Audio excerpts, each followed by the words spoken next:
Mission बुनियाद level 2 mind mapping से आए शब्दों से बच्चों ने कहानी बनाई है।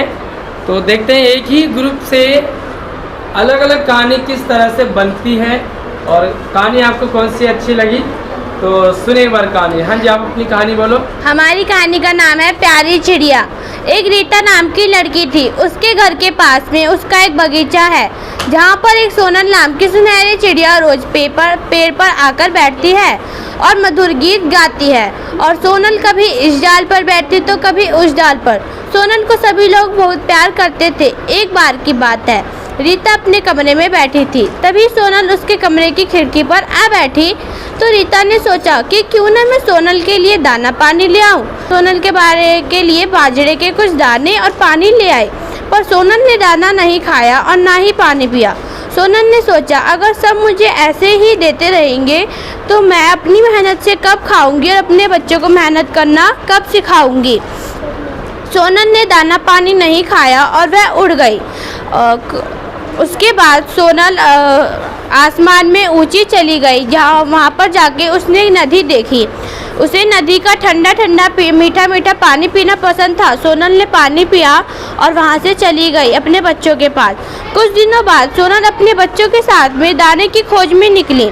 उसे वहाँ पर बाजरे के कुछ दाने मिले। वह और उसके बच्चे दाने चुगने लगे। तभी बारिश होने लगी अचानक और सोनल और उसके बच्चों के पंख भीग गए। थोड़ी देर बाद बारिश बंद हुई। चिड़िया और उसके बच्चों ने पंख फड़फड़ाए और उड़ गए।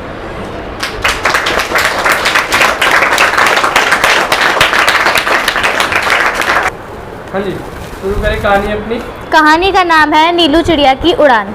एक बार की बात है, रायगढ़ गांव में एक बरगद के पेड़ पर एक चिड़िया रहती थी जिसका नाम नीलू था। वह अपने माता पिता के साथ रहती थी। नीलू चिड़िया उड़ने से बहुत डरती थी। वो कहती थी कि वह उड़ेगी तो गिर जाएगी। इसी कारणवश उसके माता पिता बहुत चिंतित रहते थे। इसलिए उसके माता पिता ने एक योजना बनाई ताकि वो उड़ सके। तो अगले दिन उसके माता पिता उसे अकेला छोड़कर बाजार में की सैर करने चले गए। उसके माता पिता पूरी रात घर वापस नहीं आए, जिस वजह से वो बहुत डर गई। अगली सुबह उसकी ओर एक चील उड़कर आने लगा। वह चील उसके माता पिता का दोस्त था। वो नीलू को डराने के लिए ताकि वो उड़ सके, इसीलिए वो उसकी ओर बढ़ रहा था। डर के कारण नीलू गिर गई और गिरने के डर से नीलू ने अपने पंख फैलाए और वो उड़ने लगी। सॉरी फिर बाद में बोलनी है। हमारे ग्रुप का नाम आइकॉनिक ग्रुप है और हमारे ग्रुप बहुत मेहनती है। मुझे गर्व होता है कि मुझे कितना अच्छा ग्रुप मिला। सारे मेंबर्स बहुत मेहनत करते हैं। ये स्टोरी भी उन सब ने अपनी राय देकर बनाई है और ये कुछ ड्राइंग्स भी बनाई है और किसी ने ये नहीं कहा कि मुझे ये काम नहीं करना या वो नहीं करना। सब ने अपना बेस्ट दिया है। और अब मैं अपनी कहानी बताती हूँ। मेरे कहानी का नाम है चिड़िया का संघर्ष। एक बार की बात है, एक पेड़ पर एक सुंदर चिड़िया रहती थी। उसका नाम कुकू था। उसके पंख रंग बिरंगे थे। उसने अपना एक सुंदर सा घोंसला बना रखा था। पर एक रात अचानक से बादलों से तेज बारिश होने लगी। आंधी तूफान के कारण उस चिड़िया का घोंसला खराब हो गया, पर फिर भी उसने हार नहीं मानी। वह अपने एक नए घर की तलाश में उड़ पड़ी, पर उसे कहीं भी जगह नहीं मिली। एक बार वह घर की तलाश में उड़ते उड़ते रेगिस्तान पहुंच गई। रेगिस्तान की गर्मी से उसका शरीर झुलसने लगा। वह गर्मी के कारण इतनी ऊंचाई से गिर पड़ी। उसके पंख रेत की गर्मी से जल गए। उसे बहुत प्यास लग रही थी। वह किसी तरह एक नदी के पास पहुंची। फिर उसने पानी पिया और उड़ने लगी। आखिरकार उसे एक पेड़ मिल ही गया। वह उस पेड़ पर पहुंची। वहां उसी की तरह कुछ और चिड़िया थी, पर वह सभी सुंदर थी।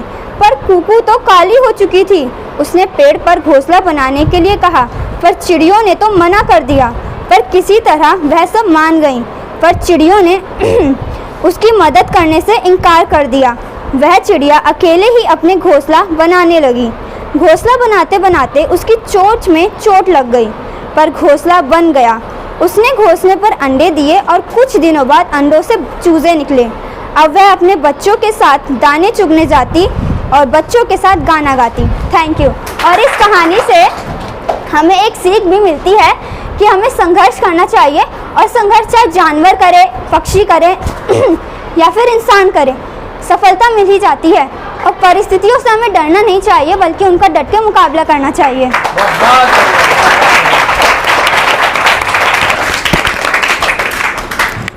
सच में ग्रुप का लगा कि संघर्ष है और ग्रुप ने अच्छी तैयारी की है। अगर इस तरह आपका भी ग्रुप है तो अच्छी बात नहीं है, तो अपने ग्रुप को भी इसी तरह से बनाएं ताकि मिलकर के आप ग्रुप की चाहे कहानी बना रहे हो, चाहे रोल प्ले की तैयारी कर रहे हो। तो अभी देखते हैं कि सेम कहानी आपकी किस तरह रोल प्ले में बदलती है और रोल प्ले में आपका किस तरह रोल होने वाला है, वो कितना अच्छा होगा। तो अगला हमारा स्टेप रहेगा रोल प्ले।